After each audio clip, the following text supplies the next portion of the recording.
দেখো এত জামা কাপড় কাছাকাছি হয়েছে, ছোট ছেলের সমস্ত কিছু। কিন্তু সকাল থেকে তো বৃষ্টি হয়েছে, এতক্ষণে একটু রোদ উঠেছে দুপুরবেলায়, তাই আমি খাওয়া দাওয়ার পরে ছাদে এগুলোকে ছড়িয়ে টড়িয়ে দিয়ে এখন দাঁড়িয়ে আছি।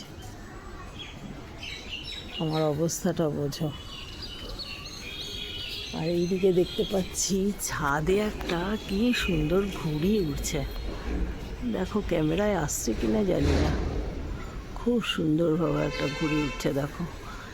আগে কিন্তু আমার বিয়ের পরপর আমি এখানে এসে দেখতাম সবাই 15ই আগস্ট বিশ্বকর্মা পুজোর দিন প্রচুর ঘুড়ি ওড়াতো। এখন আর অতটা দেখা যায় না, কিন্তু তাও দেখো এটা বেশ ভালো লাগছে কিন্তু আমার দেখতে, অনেকটা উঁচুতে যদিও বা উঠছে। আর আকাশটায় একেবারে পুরো পুজো গন্ধ, পুজো পুজো পুজো গন্ধে ছড়িয়ে গেছে চারপাশ। কি ভালো লাগা, আকাশটা দেখো জাস্ট ফাটাফাটি, দারুণ লাগছে।